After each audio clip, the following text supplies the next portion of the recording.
Bonjour les enfants, bonjour Julie, bonjour Pablo, bonjour Sam. Est-ce que vous vous souvenez, il y a quelques jours, nous avons lu une histoire de poules. J'ai adoré cette histoire, moi, avec les poules blanches, les poules noires, les poules rousses. Du coup, je suis retourné à la bibliothèque à Auton et j'ai retrouvé d'autres histoires avec ces poules. En voici une. S'unir, c'est se mélanger. Et revoilà nos poules. Ce matin, il règne une grande agitation chez les poules blanches. Marcel, le coq blanc, a disparu.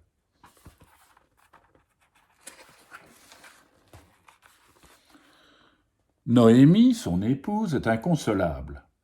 Elle a déjà tout compris. C'est la belette, j'en suis sûr. C'est le renard. Je l'ai vu rôder hier, dit une autre poule blanche, comme si c'était évident.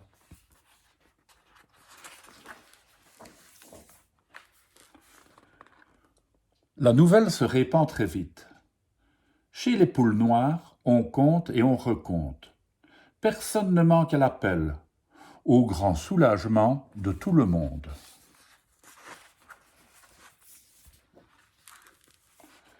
Chez les poules rousses, ça caquette de partout.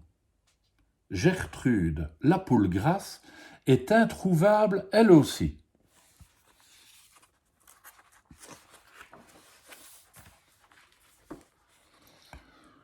Le conseil des poules se réunit en urgence pour en discuter. C'en est assez. C'est intolérable. On ne peut plus vivre comme ça. Il faut trouver une solution.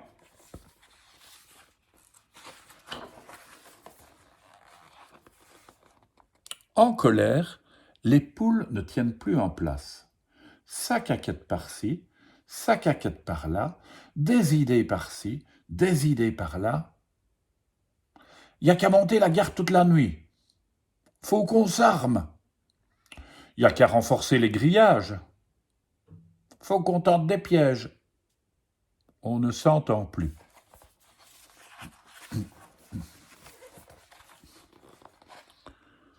Le coq noir se lève et demande la parole. Il fait un long discours en poulet en hommage aux disparus, puis ajoute « N'attendons pas que le renard ou la belette reviennent. Nous sommes nombreux, unissons-nous, montrons notre force et formons une armée. La meilleure défense, c'est l'attaque. Mieux vaut les surprendre qu'attendre. » Il parle si bien que tout le monde approuve.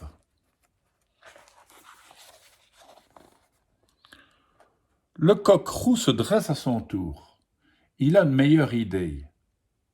Formons 3 armées, les poules blanches, les poules rousses, les poules noires.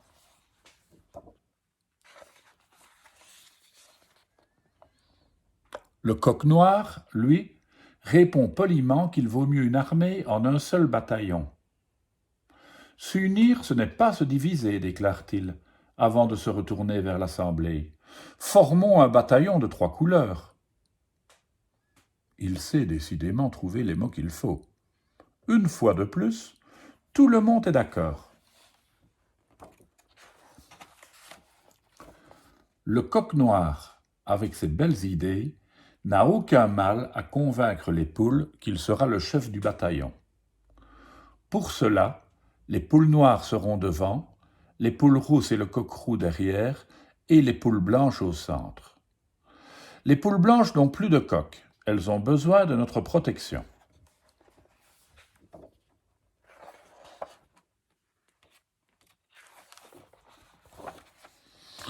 Assez, s'écrie Noémie, la poule blanche. Vous êtes touchants, messieurs les coqs, mais vous nous faites sourire avec vos belles décisions. Nous sommes les plus nombreuses. C'est vous qui avez besoin de notre protection.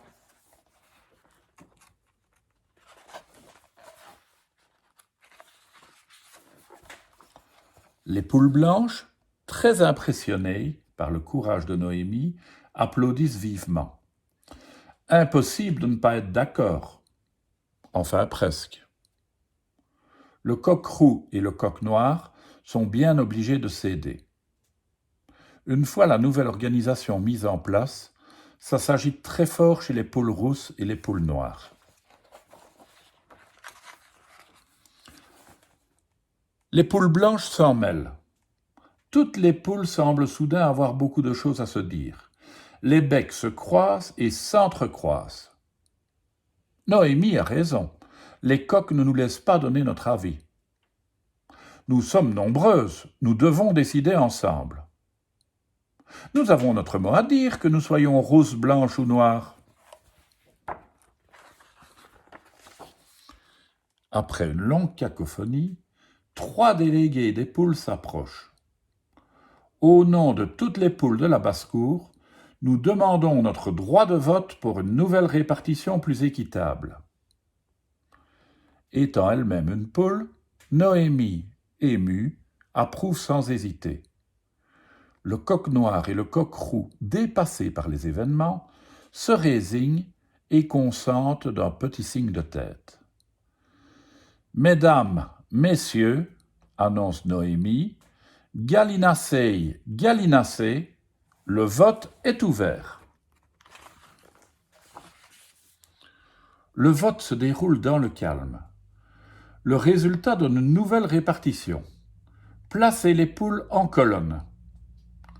Les poules semblent ravies de leur choix. Le coq noir est satisfait, le coq roux est satisfait, mais Noémie est songeuse.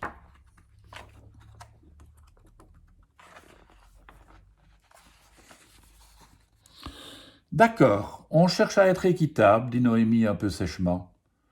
Mais vous ne voyez pas que sur les côtés, il n'y a que des poules noires et des poules rousses? Aucune poule blanche. Messieurs, dames, c'est bien gentil, mais il faut revoir notre répartition. Les poules soupirent.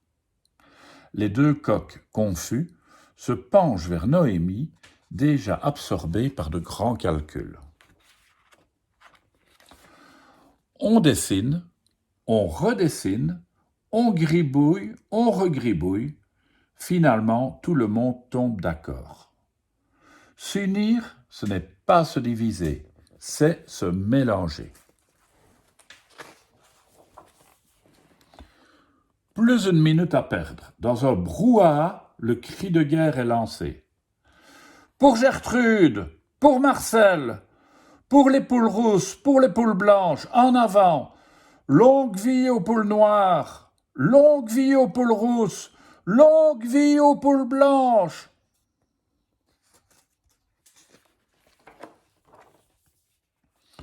D'un pas décidé, les poules se mettent en marche.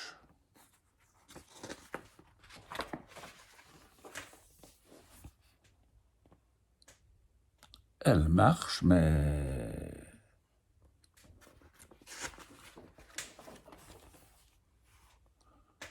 Gertrude et Marcel. Et ben voilà, ils étaient partis en amoureux se faire bronzer au soleil. Pas très drôle de faire la guerre. À demain les enfants pour une autre histoire.